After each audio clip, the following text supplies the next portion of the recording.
Yes, ma'am. Started. Welcome to an episode in the CAR-T series of Translational Oncology Insights.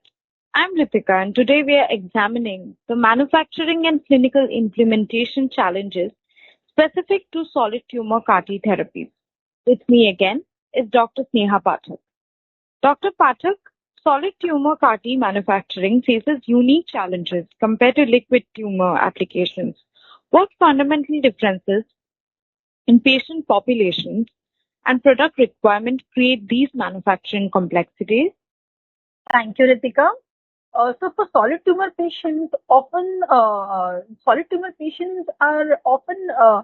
presented with heavily pretreated and immune compromised T cell populations due to the extensive chemotherapy, radiation, or prior in other immunotherapy treatment.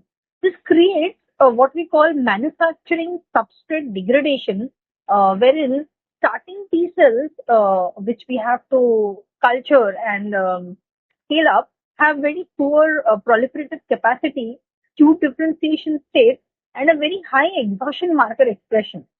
Unlike hematological patients, where fresh T cells can often be collected, and solid tumor manufacturing frequently requires working with severely compromised cellular material. So this is the difference between the liquid tumors and solid tumors CAR-T approach. Right. So, how do manufacturing processes need to adapt for these compromised T cell populations? Sure. For manufacturing optimization for solid tumors, it requires fundamental process redesign. Traditional protocols optimized for healthy T cells often they fail for the compromised population. Extended culture periods may be necessary to achieve target numbers, but again, prolonged expansion risk for the differentiation towards exhaustive phenotypes. The solution involves sophisticated media engineering and cytokine cocktail optimization. Wherein interleukin 7 and interleukin 15 combinations, they promote central memory formation while preventing terminal differentiation. Now, small molecule inhibitors of exhaustion pathways like PD-1 and TIM3 blockade during manufacturing can also rejuvenate the T cell function. Some protocols they incorporate brief rest periods during expansion to prevent overactivation and maintain stemness characteristics. Hello? Yeah. So, let's talk about genetic engineering complexities for solid tumor CARs. Solid tumor CARs they require a more complex genetic modification like multiple transgenes for armored cards, logic gates for safety, and metabolic engineering for hostile environments. So these are the three criteria that we have to deal with while engineering a CAR-T. So this creates the manufacturing challenges around vector design, transduction efficiency, and product characterization. Multiplexed genetic modifications can interfere with each other, requiring careful optimization for transgene expression levels and genomic integration sites. So these are the complexities that we are facing. Right. Definitely. So, Yeah. how do quality control requirements differ for solid tumor CAR-T products exactly? The quality control also becomes significantly more complex.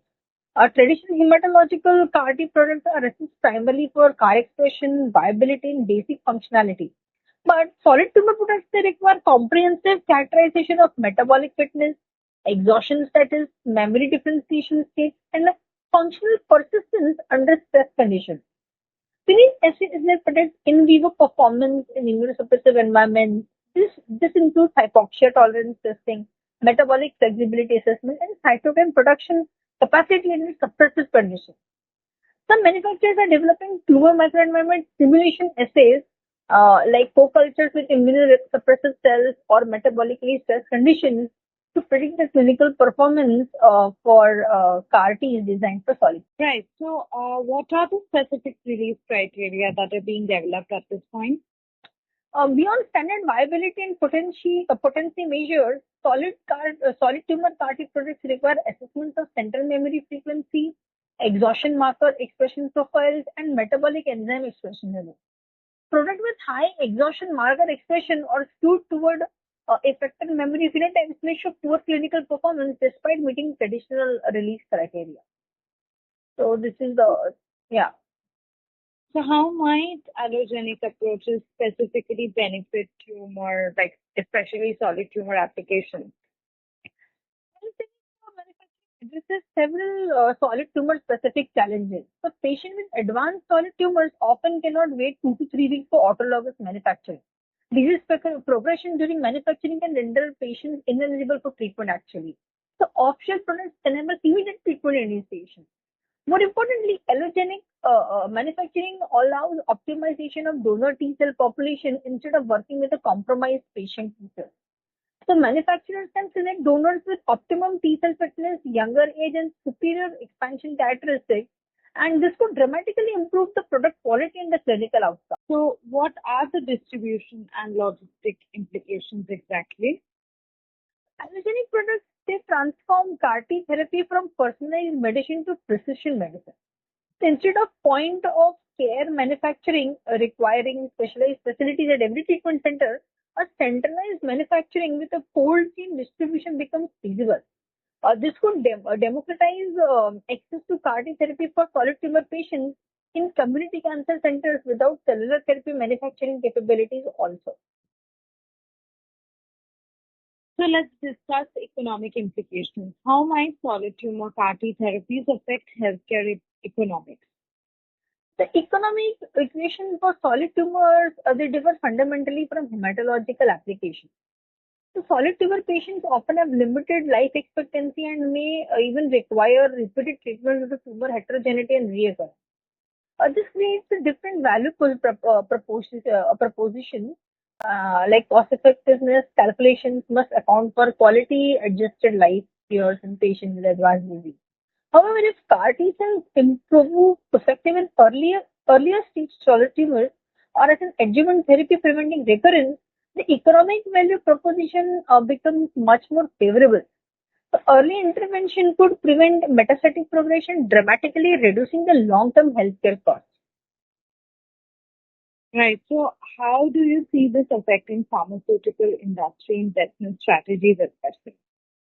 The industry investment will likely focus on platform technologies that can address multiple solid tumors rather than indication-specific approaches. Now, universal file platforms, allogenic manufacturing capability, and combination strategies represent a more attractive investment opportunities than a single indication product. Right. So as we conclude the series, what do you see as the timeline for routine and solid tumor CAR T implementation exactly? We are actually likely 5-10 years from routine clinical implementation, but the trajectory is accelerating. The early solid tumor indication is probably glioblastoma, hepatocellular carcinoma, where regional delivery is feasible, may achieve regulatory approval within 3 to 5 years. But the broader solid tumor applications will require combination approaches and manufacture innovations, as we have discussed. The key insight in that is that the solid tumor CAR T success won't come from incremental improvement to liquid tumor approaches. It actually requires fundamental reconceptualization of CAR design, manufacturing, and clinical implementation strategies. So to conclude it all, do you have any advices for researchers who want to enter this field? Yeah, like focus on understanding solid tumor biology as deeply as T cell biology. And the most successful CAR T innovations will come from investigators who appreciate the complex interplay between engineered CAR Ts, engineered cells, and tumor ecosystems. The future belongs to those who can bridge immunology, oncology, and bioengineering disciplines. Okay.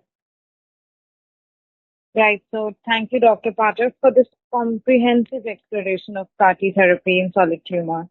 So join us in the coming episodes and subscribe to us if you like this content.